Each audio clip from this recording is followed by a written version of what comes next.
Bonsoir. Aujourd'hui, nous parlerons du saint abandon et de la providence divine.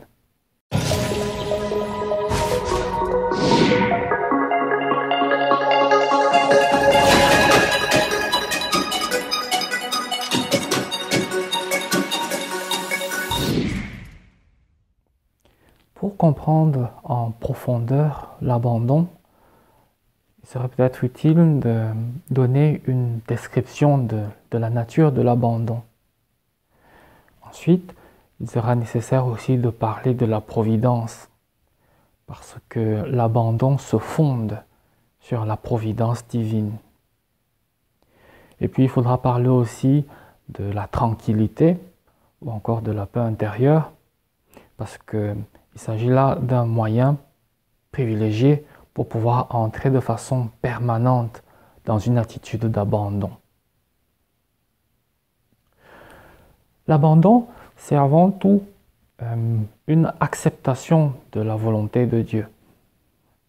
Une acceptation de la volonté de Dieu qui nous est manifestée de façon explicite, comme par exemple avec les 10 commandements, ou encore avec les commandements de l'Église, ou avec le commandement de la charité que Jésus nous laisse dans l'Évangile.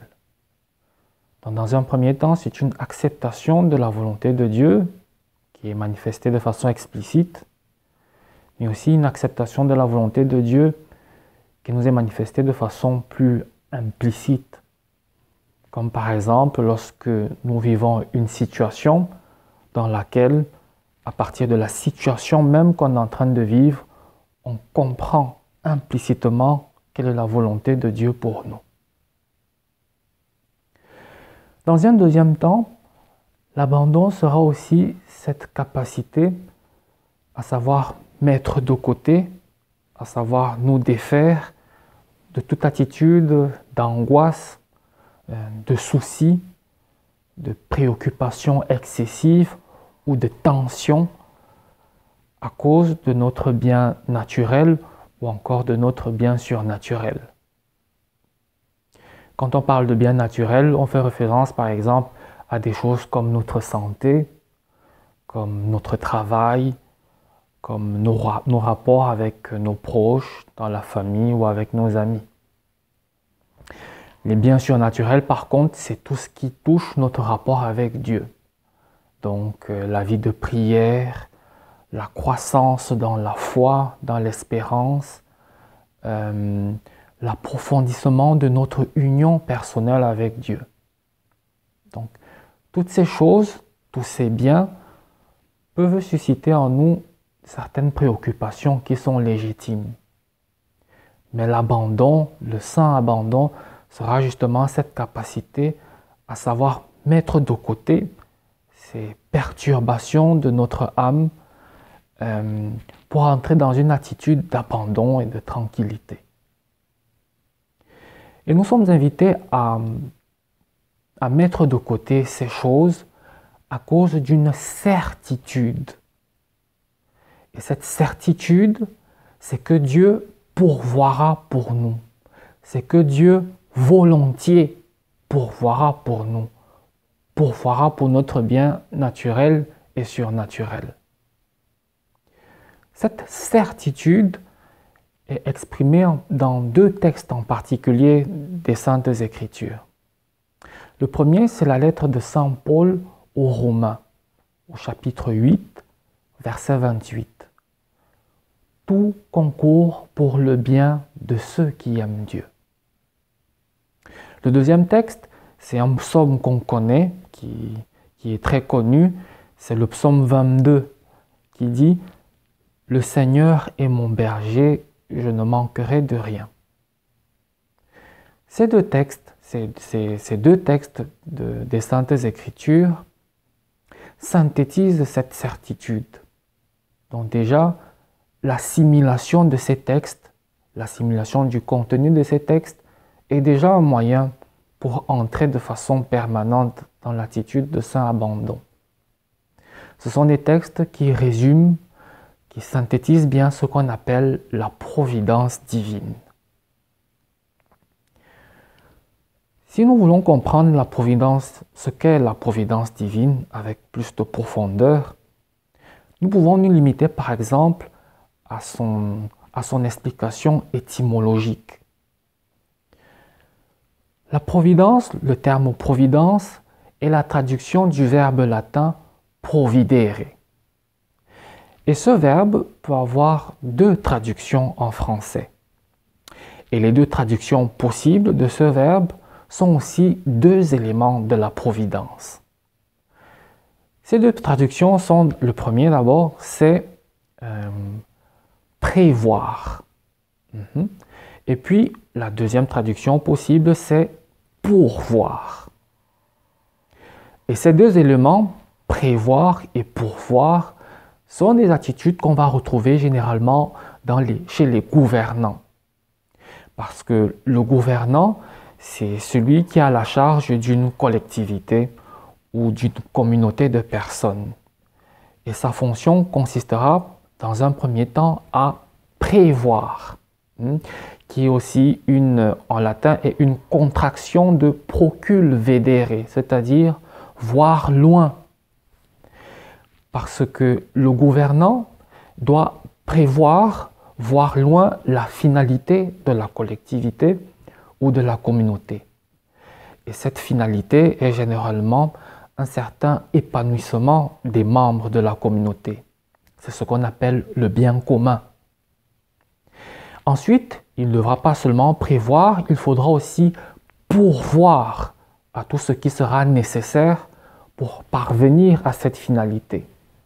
Il faudra qu'il fournisse, qu'il mette à la disposition de chacun des membres de cette communauté des moyens. Il faudra qu'il les mette à la disposition des membres maintenant, des moyens pour pouvoir parvenir à cette finalité qui est l'épanouissement ou le bien commun de chacun des membres. Ces deux attitudes de prévoir et de pourvoir vont se retrouver également chez Dieu. Elles se retrouveront en Dieu et d'une façon éminente. En effet, Dieu prévoit déjà notre fin ultime, qui est le paradis et la vie éternelle. C'est en fait Dieu qui a créé et qui a préfixé pour nous cette finalité. C'est lui qui a inscrit en nous le désir d'un épanouissement éternel, le paradis, et aussi d'un certain épanouissement terrestre. C'est Dieu qui l'a inscrit en nous.